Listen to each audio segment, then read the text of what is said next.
Hello नमस्कार, welcome back to Gargi news India. मैं आस्था शर्मा। तो आइए आज की कुछ इंपॉर्टेंट अपडेट्स के बारे में जानते हैं। अमेरिका के राष्ट्रपति डोनाल्ड ट्रंप ने प्रधानमंत्री नरेंद्र मोदी की तारीफ करते हुए उन्हें एक सख्त नेता बताया। ट्रंप ने कहा कि अमेरिका जल्द ही भारत के साथ एक व्यापार समझौता करने जा रहा है। उन्होंने दावा किया कि उनके हस्तक्षेप से 2 परमाणु सशस्त्र देशों के बीच तनाव कम हुआ और उस संघर्ष के दौरान 7 विमानों को मार गिराया गया था। बिहार विधानसभा चुनाव। केंद्रीय गृह मंत्री अमित शाह और कांग्रेस नेता राहुल गांधी सहित कई दिग्गज नेता आज चुनावी रैलियां करने जा रहे हैं। अमित शाह आज दरभंगा, समस्तीपुर और बेगूसराय में एनडीए उम्मीदवारों के समर्थन में जनसभाएं करेंगे, जबकि राहुल गांधी राजद नेता तेजस्वी यादव समेत अन्य इंडिया गठबंधन नेताओं के साथ मुजफ्फरपुर और दरभंगा में 2 कार्यक्रमों में शामिल होंगे। पिता, पुत्र और जंगल राज की परछाई 77 वर्ष की उम्र में और लगातार स्वास्थ्य समस्याओं से जूझते हुए श्री लालू अब सक्रिय राजनीति के केंद्र में नहीं है, लेकिन वे अब भी पार्टी के प्रतीक बने हुए हैं, जो एक तरफ आरजेडी को संभाले रखते हैं और दूसरी ओर उस पर बोझ भी बने हुए हैं। रक्षा मंत्री राजनाथ सिंह मलेशिया में ADMM+ बैठक के दौरान अमेरिका के रक्षा सचिव से मुलाकात कर सकते हैं। श्री सिंह 1 नवंबर को ADMM+ के 15 वर्षों पर विचार और आगे की राह तय करना विषय पर इस फोरम को संबोधित करेंगे। केरल हिजाब विवाद। छात्रा ने नए स्कूल में दाखिला लिया। छात्रा के पिता PM अनस ने बताया कि उसने पलुरुथी स्थित डॉन पब्लिक स्कूल, जो CBSE से संबद्ध है, में कक्षाएं शुरू कर दी है।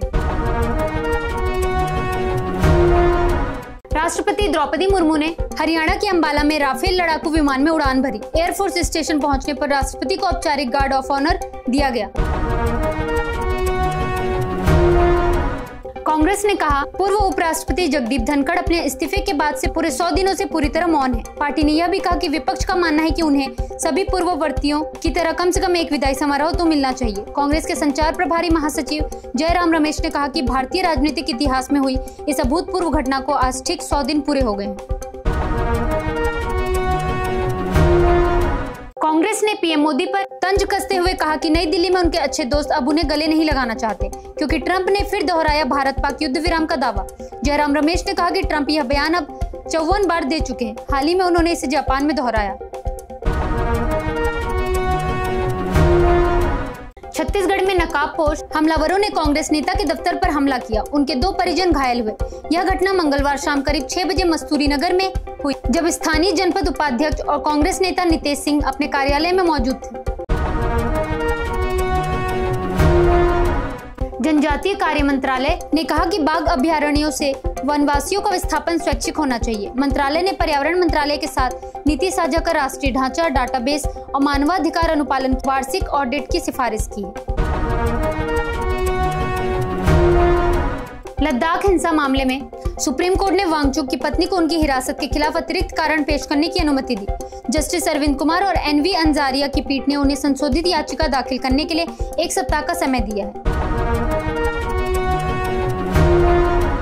भारत चीन कोर कमांडर स्तर की 23वीं बैठक चुशुल मोल्डो में आयोजित की गई। विदेश मंत्रालय के अनुसार यह पश्चिमी सेक्टर में जनरल स्तरीय तंत्र के तहत पहली बातचीत है, जो 19 अगस्त 2025 को हुई विशेष प्रतिनिधियों की 24वीं बैठक के बाद हुई है। वेव एक्स और हैदराबाद के टी हब ने भारत के क्रिएटिव कंटेंट और मीडिया टेक स्टार्टअप्स को मजबूती देने के लिए गठबंधन किया। MOU के तहत वे देश भर में 10 इंक्यूबेशन सेंटर स्थापित करेंगे, जो AVGC XR क्षेत्र में स्टार्टअप और क्रिएटर्स के लिए नवाचार केंद्र के रूप में काम करेंगे।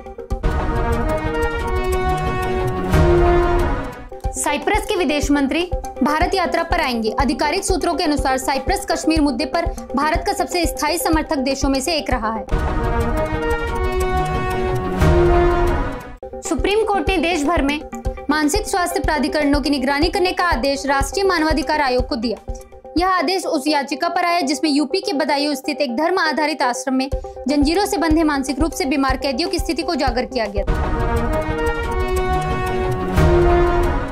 बिहार में चल रही SIR प्रक्रिया पर सुप्रीम कोर्ट में अभी यह सवाल लंबित है कि क्या चुनाव आयोग को नागरिकता सत्यापन का अधिकार है। याचिकाकर्ताओं ने इसे मतदाताओं के अधिकारों का उल्लंघन बताया, जबकि आयोग ने अनुच्छेद 324 के तहत अपनी शक्तियों का हवाला दिया। 8वें वेतन आयोग से जुड़ी बड़ी खबर। केंद्रीय कर्मचारी और पेंशन भोगियों के लिए खुशखबरी। कैबिनेट ने आयोग की सिफारिशों की रूपरेखा को मंजूरी दे दी है। नई वेतन और पेंशन दरें आयोग की रिपोर्ट सरकार को सौंपने के 12 से 18 महीनों बाद 1 जनवरी 2026 से पिछली तारीख से लागू होने की उम्मीद है। कांग्रेस ने केंद्र सरकार की अग्निवीरों को निजी सुरक्षा कंपनियों में नियुक्त करने की योजना पर सवाल उठाए। पार्टी ने आरोप लगाया कि सरकार ने सरकारी सेवाओं में पेंशन योग्य नौकरियों का वादा तोड़कर अग्निवीरों के साथ विश्वासघात किया है। नीति आयोग ने सेवा क्षेत्र में असमान रोजगार वृद्धि पर चिंता जताई। रिपोर्ट में अनौपचारिकता, लैंगिक अंतर और क्षेत्रीय असंतुलन को रोजगार प्रवृत्तियों की प्रमुख चुनौतियों के रूप में रेखांकित किया गया है। मिवाह ने कहा कि नागा राजनीतिक मांगों पर संगठन अडिग है। NSCN नेता ने मणिपुर के अपने जन्म स्थान सोमदल से नई दिल्ली को संदेश देते हुए कहा, अगर आप हमें समझने नहीं आएंगे तो हमारे आपके पास जाने का कोई अर्थ नहीं। UAE के थल सेना कमांडर की भारत यात्रा का मुख्य उद्देश्य सैन्य सहयोग और रक्षा साझेदारी को मजबूत करना है। पहला वैश्विक स्तर का मुंबई क्लाइमेट वीक फरवरी 2026 में आयोजित किया जाएगा। महाराष्ट्र के मुख्यमंत्री देवेंद्र फडणवीस ने कहा, यह आयोजन ग्लोबल साउथ के श्रेष्ठ विशेषज्ञों को एक साथ लाएगा ताकि जलवायु चुनौतियों के व्यवहारिक समाधान खोजे जा सके। महाराष्ट्र के सतारा में दिवंगत डॉक्टर के परिजनों को राहुल गांधी ने न्याय दिलाने का आश्वासन दिया। उन्होंने कहा कि वह सरकार पर दबाव डालेंगे ताकि डॉक्टर की मौत की जांच के लिए विशेष जांच दल गठित किया जा सके। बिहार विधानसभा चुनाव। राहुल गांधी का आरोप, भाजपा नीतीश कुमार के चेहरे का इस्तेमाल कर रिमोट कंट्रोल से सरकार चला रही है। राहुल ने केंद्र की भाजपा सरकार पर सामाजिक न्याय के विरोधी होने का आरोप लगाया और कहा कि विपक्ष के दबाव में ही मोदी सरकार ने जाति जनगणना के लिए सहमति दी थी। महाराष्ट्र के राज्यपाल आचार्य देवव्रत ने विश्वविद्यालयों से भारतीय ज्ञान प्रणाली और राष्ट्रीय शिक्षा नीति 2020 को ईमानदारी से लागू करने का आह्वान किया। साथ ही उन्होंने विश्वविद्यालयों से तिमाही रिपोर्ट देने को कहा है, जबकि एक विशेषज्ञ ने इस कदम को पिछड़ा और अव्यवहारिक बताते हुए इसे RSS का एजेंडा करार दिया। केरल के JN स्टेडियम के नवीनीकरण के दौरान रंग बदलने को लेकर विवाद छिड़ गया। GCDA अध्यक्ष के चंद्रन पिल्लई ने कहा कि रंग परिवर्तन पर पहले ही चर्चा हो चुकी थी और इसे सौंदर्य बढ़ाने के लिए मंजूरी दी गई थी। प्रधानमंत्री नरेंद्र मोदी ने अपनी नई जापानी समकक्ष साने ताकाइची से बातचीत की। मोदी ने कहा कि बातचीत में भारत जापान विशेष रणनीतिक और वैश्विक साझेदारी को आगे बढ़ाने के साझा दृष्टिकोण पर चर्चा हुई। जापान और अमेरिका ने नई पीढ़ी के परमाणु ऊर्जा रिएक्टरों और दुर्लभ खनिजों पर एक समझौता किया है। अमेरिकी राष्ट्रपति डोनाल्ड ट्रंप और जापान के प्रधानमंत्री साने ताकाइची ने मंगलवार को इस समझौते पर हस्ताक्षर किए, जिसका उद्देश्य परमाणु तकनीक के निर्यात बाजार में जापान की वापसी और इलेक्ट्रॉनिक घटकों पर चीन की निर्भरता को कम करना है। तेजस्वी यादव ने कहा कि हमारा घोषणा पत्र हमारा संकल्प और वचन है और सभी वादों को पूरा किया जाएगा। उन्होंने यह भी घोषणा की कि राज्य के सभी संभागों में पत्रकारों के लिए प्रेस क्लब बनाए जाएंगे और उनके लिए हॉस्टल भी खोले जाएंगे। IWAI आंध्र प्रदेश में आंतरिक जलमार्गों को मजबूत करने के लिए 150 करोड़ रुपए का निवेश करेगी। यह निवेश जल परिवहन को बढ़ावा देने और क्षेत्रीय कनेक्टिविटी को सुदृढ़ करने के उद्देश्य से किया जाएगा। रोहित शर्मा पहली बार वनडे रैंकिंग में नंबर 1 बल्लेबाज बने। सिडनी में ऑस्ट्रेलिया के खिलाफ तीसरे और अंतिम वनडे में नाबाद शतक जड़कर उन्होंने टीम को 9 विकेट से शानदार जीत दिलाई। आकाशा एयर अगले 2 से 5 वर्षों में IPO लाने की योजना बना रही है। CEO विनय दुबे ने एविएशन इंडिया समिट में यह जानकारी दी और कहा कि विमान वितरण में देरी के कारण पायलटों की कमी भी एक बड़ी चुनौती बनी हुई है। भारत ने संयुक्त राष्ट्र की पक्षपाती रिपोर्ट की निंदा की और म्यांमार में समावेशी राजनीतिक संवाद की अपील की।